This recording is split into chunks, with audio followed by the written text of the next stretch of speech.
तो आज मैं इस वीडियो में बात करने वाला हूँ भीम आर्मी के प्रमुख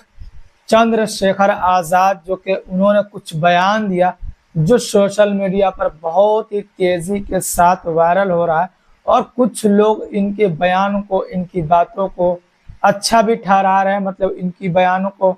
मतलब इनकी बातों का सराहना भी कर रहे हैं। और कुछ लोग जो इनके बातों का विरोध भी कर रहे हैं। बात कौन सा है उसको हम डिटेल्स में इसमें बात करने की कोशिश करेंगे। अगर हम कुछ बात करते हैं पहले चंद्रशेखर आज़ाद के बारे में, तो ये दलितों और मुस्लिमों की खुलकर ये राजनीति करते हैं और इसी को साथ में लेकर चलने का काम करते हैं, जिसके कारण ये नगीना लोकसभा सीट से 2024 में जीतने में ये सफल रहे, अपनी सीट को बचाने में सफल रहे। वो उस समय जब गठबंधन इंडिया अलायंस और एनडीए अलायंस काफी मजबूत स्थिति में यहाँ पर चुनाव लड़ रही थी, और जो कि कहा जाता है कि दलितों की राजनीति करने वाली मायावती वो भी काफी सक्रिय थी 2024 लोकसभा में। उसके बावजूद ये नगीना लोकसभा सीट से जीतने में, और वो भी काफी अच्छे मार्जिन से जीतने में सफल रहे। और जैसे कि जैसे अभी लग रहा है कि लोग इनके तरफ जुड़ता हुआ नजर आ रहा है। और 2024 में जैसे इन्होंने जीत हासिल की, उसके बाद से जितने भी दलित समाज के लोग जो पहले मायावती की तरफ वो शिफ्ट हो चुके थे, उसके बाद से अब लग रहा है कि मायावती से हट करके ये चंद्रशेखर आज़ाद के शरण में आ चुके हैं। दलित समाज, उनको लगता है कि अब हमारे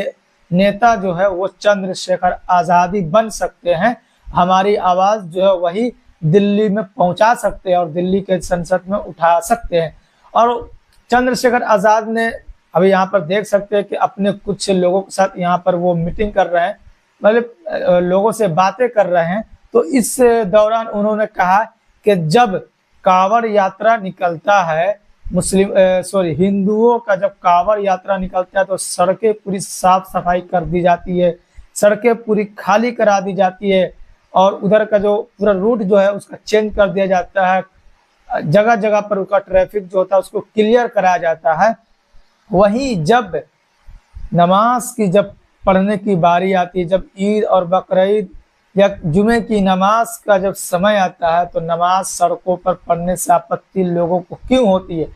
चाहे वो हिंदू समाज के लोगों को क्यों होती है, किसी को नहीं होनी चाहिए। नमाज पढ़ने में सिर्फ 15 से 20 मिनट का समय लगता है, लेकिन कांवड़ यात्रा जो कि वो लंबे समय के लिए चलता है, फिर भी उसके लिए सारा रोड को साफ कराया जाता है, उसके लिए रोड मैप तैयार किया जाता है और हर सहूलत उनके लिए उपलब्ध कराया जाता है। लेकिन वहीं अगर नमाज की बारी आती है तो उन पे दबाव बनाया जाता है, मस्जिद के बाहर नमाज पढ़ने की उनको परमिशन नहीं दी जाती, इजाज़त नहीं दी जाती। अगर कोई बंदा, कोई मुस्लिम भाई हमारे जगह मस्जिद में न होने के कारण बाहर पढ़ते हैं तो उस पर केस मुकदमा चलाया जाता है। तो ये किसी न किसी तरीके से ये गलत हो रहा है हमारे मुस्लिम भाई पर। और हम चाहते हैं कि जितना हक, जितना अधिकार हिंदुओं का इस देश पर है, उतना मुसलमानों का है, उतना सिखों का है। हर समाज के लोगों को अपना अपना अधिकार मिलनी चाहिए, और हमारे हिंदू भाई को भी इस पे आपत्ति नहीं होनी चाहिए कि हमारे मुस्लिम भाई सड़कों पे नमाज क्यों पढ़ रहे हैं, क्योंकि हमें 15 और 20 मिनट में कोई ज़्यादा तकलीफ नहीं होनी चाहिए, क्योंकि जब कांवड़ यात्रा निकलती है तो बहुत लंबे समय के लिए निकलती है। तो ये जो चंद्रशेखर आज़ाद है, ये अलग तरीके से अभी हाल फिलहाल में राजनीति कर रहे हैं, और लोग जो है इनके साथ धीरे धीरे जुड़ता हुआ नजर भी आ रहा है। जैसे कि हर समाज के लिए आवाज उठाते हैं, खासतौर से इन्होंने जो जीतने का काम किया, मुस्लिम और दलित को साथ में लेकर चलने का काम किया शुरू से ही। अगर आप इनके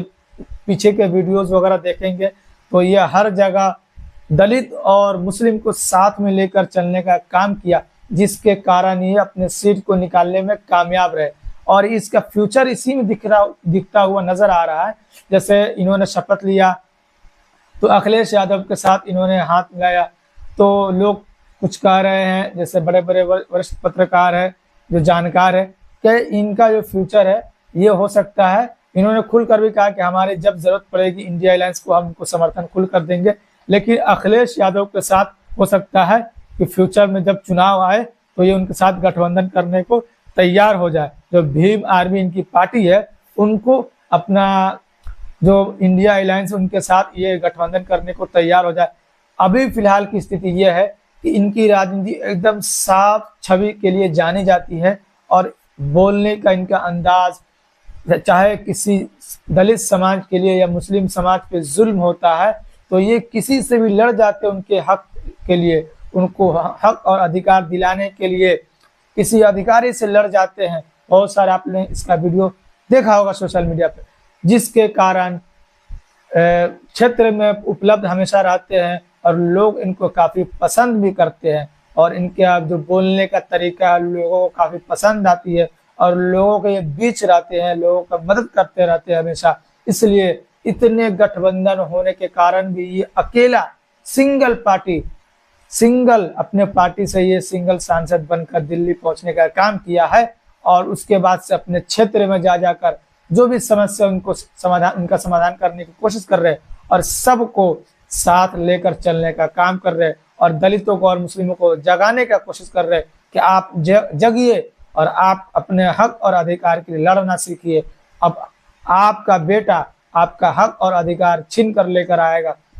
दलितों को भी समझाने की कोशिश कर रहे और एक तरफ मुस्लिमों को भी समझाने की कोशिश कर रहे। तो ये है चंद्रशेखर आजाद, जो कि आजकल बहुत ही चर्चा में बने रहते हैं, और खासतौर से ये जो नगीना लोकसभा सीट ये जीत कर आया, उसके बाद से इनकी पॉपुलैरिटी इनकी जो बहुत ज्यादा बढ़ चुकी है, क्योंकि जिस परिस्थिति में इन्होंने सीट जीतने का काम किया काबिले तारीफ है। और ये 2024 का चुनाव एक अलग दिशा में जा रहा था, जिससे कि ऐसा हवा बना दिया गया था कि राम मंदिर को लेकर के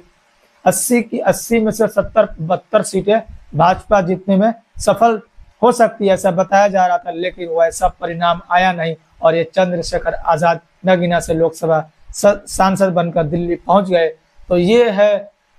चंद्रशेखर आजाद, जो कि आप अक्सर देखते होंगे सोशल मीडिया पर दहाड़ते हुए, चाहे वो किसी अधिकारी को या किसी भी, जब लोगों के ऊपर जुल्म होता है, खास तौर से दबे कुचले लोगों पर, और उनको हक और अधिकार दिलाने के लिए किसी से लड़ जाते हैं, किसी से भिड़ जाते हैं। तो इस शख्स का नाम है चंद्रशेखर आजाद। मैंने आपको अपडेट देने की कोशिश किया है यूपी से। उम्मीद करता हूं कि ये वीडियो आपको अच्छा लगा होगा। फिर आपसे मिलते हैं किसी और दिन किसी और वीडियो के साथ।